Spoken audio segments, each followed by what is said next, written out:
Hello and welcome to Chase Encounters. I'm very sorry not to be with you in person today, but I do hope you enjoy my presentation. I'm Jane Davidson and I'm a PhD student at the University of Kent. You can find me on Twitter and Instagram at JaneRVN, and if you check out hashtag PhD by the Sea and hashtag Vet History, you'll find out more about my project. My presentation today is from my thesis, which is Professionalising Animal Medicine, which is looking at the history of the original veterinary legislation in the UK. This is from 1844, when the Royal College of Veterinary Surgeons was established, to 1881 approximately, when the Veterinary Surgeons Act was undertaken and the title veterinary surgeon was protected. And as you can see, I'm at the University of Kent.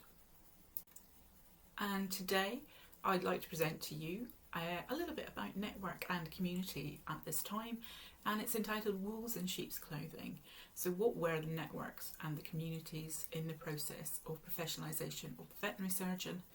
And this is focused around a very visual piece of history, which is in the Royal College of Veterinary Surgeons headquarters in London, so is viewed by many. This commemorative plaque hangs in the foyer of the Royal College of Veterinary Surgeons, which is in Belgravia in London. It is a building that is also a meeting space and a venue for veterinary surgeons and veterinary nurses in the UK and from across the world. So this hangs in a prominent position, and it's a plaque to commemorate the jubilee of the veterinary profession and in grateful recognition of the services of the undermentioned members who were instrumental in obtaining the Royal Charter of Incorporation, the one which gave them the Royal College of Veterinary Surgeons, and that was on the 8th of March in 1844. This was put up on the 50th anniversary in 1894, and the 7 people who we will be looking at today for the networking community are listed below. So we have Thomas Turner, Thomas Mayer, William Sewell, William Goodwin, William Dick, Charles Spooner and James B. Simmons. I'm hoping that you can see that plaque quite clearly, but if not, I've popped the names down. You will note that one of the issues that I do have in my thesis is the repetition of names. Now that happens with the words royal and veterinary, but it also appears with the names Thomas and William. So we're going to get to know these people a little bit better, but I may refer to them by their surname for a variety of reasons, one of which is clarity.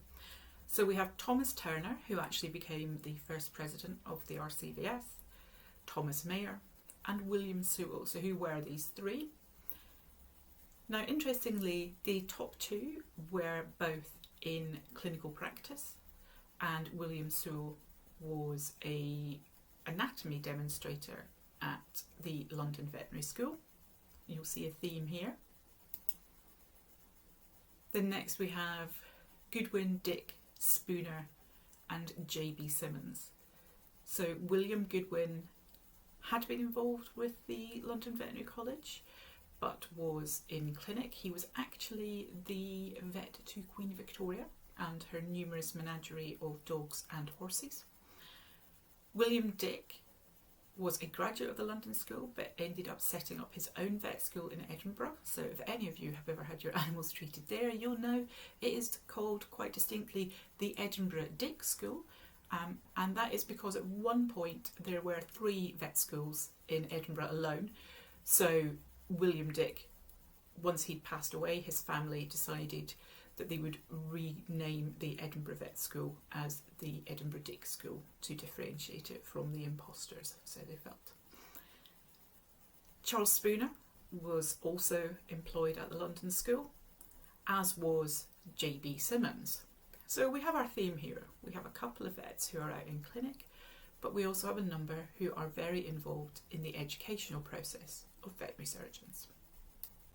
So in considering this plaque, it seems it's pretty big, it's pretty shiny and fancy, and it commemorates the 7 people. So presumably they were a really strong, cohesive community that fought for progress in the veterinary profession, you would think.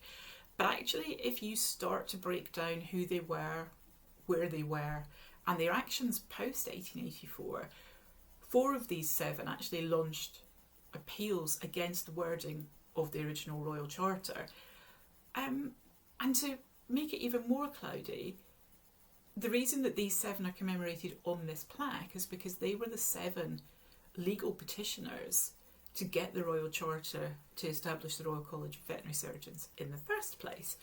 So if they were involved in the process and were the original petitioners, why was there then pushback when the final charter came out? So it made me think about what we consider to be communities that we look at historically with hindsight, and actually when is a network a community and when is a community a network, and what happens when you try to move from one to the other with the same group of people.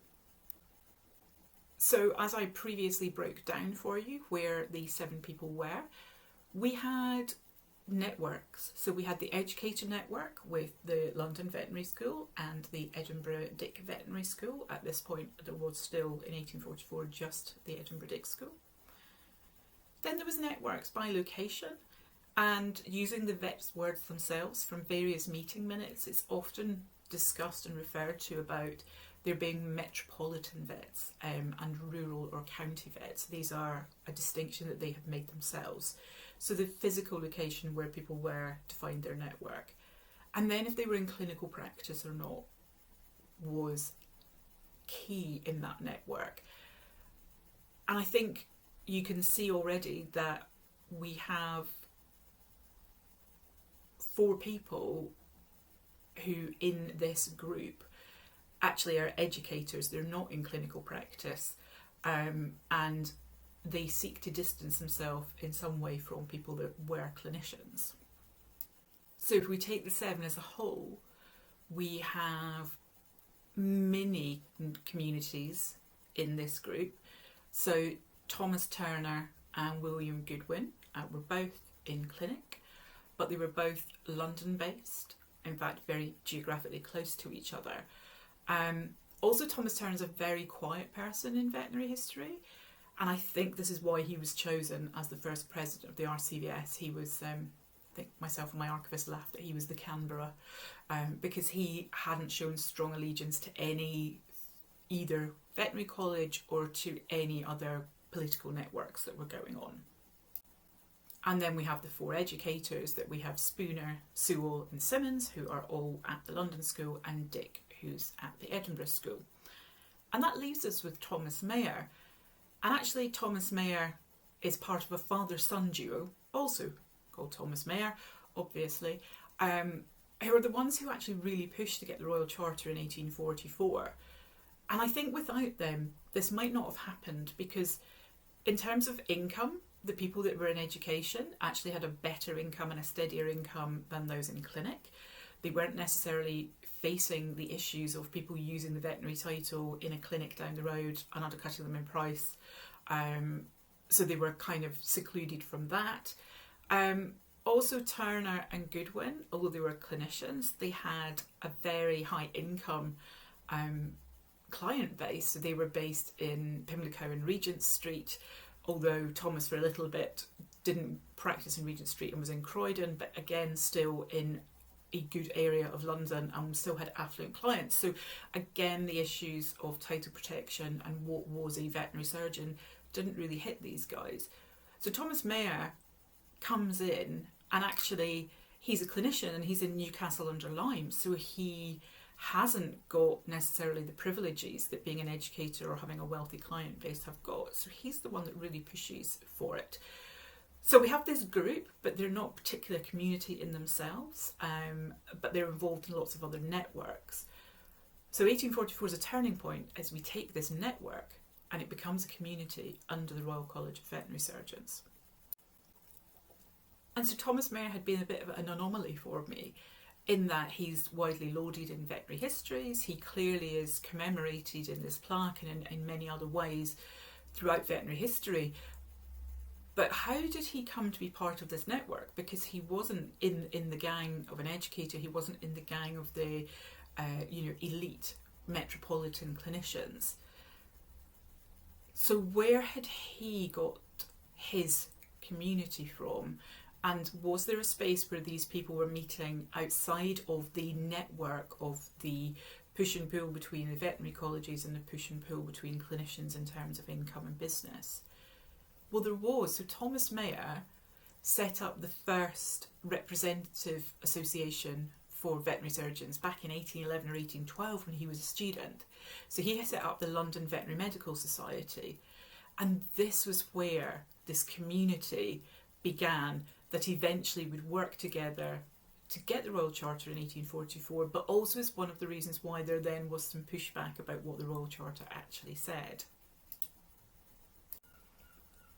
So our community, William Sewell is involved in the London Veterinary Medical Society from early on, and it becomes in some ways aligned with the London School because it's a student organisation. There's also some fallout with various people, and the London Veterinary Medical Society ceases in about 1846, and the Veterinary Medical Association then becomes the representative organisation.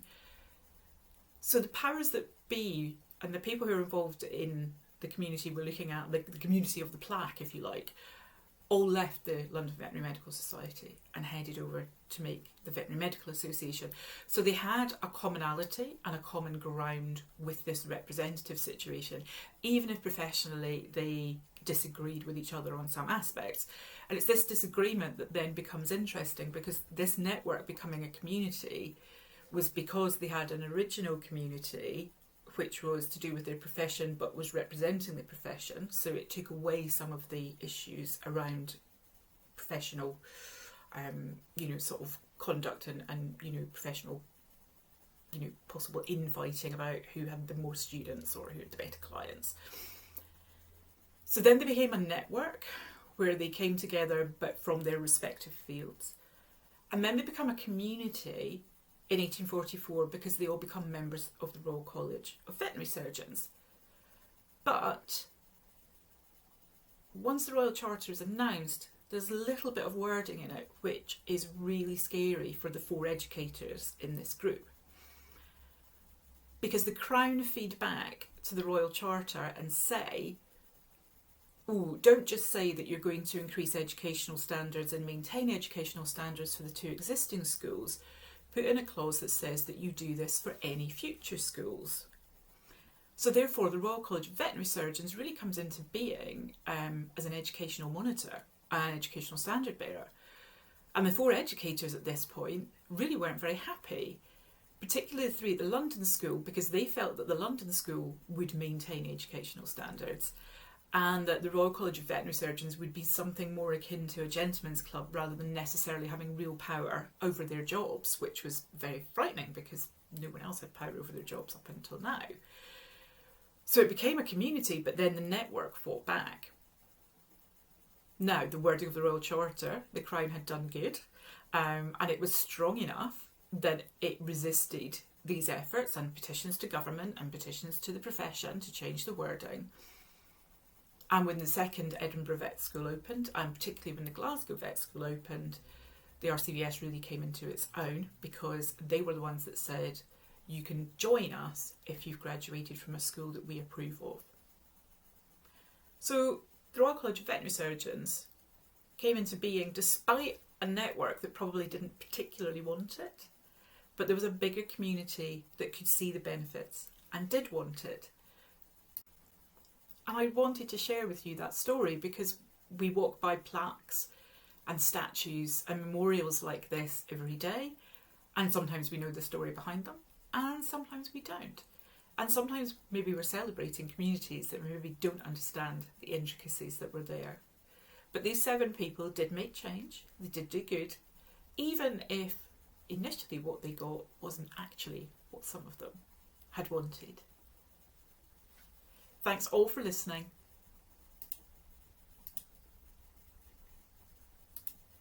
Oh, glitch there, sorry.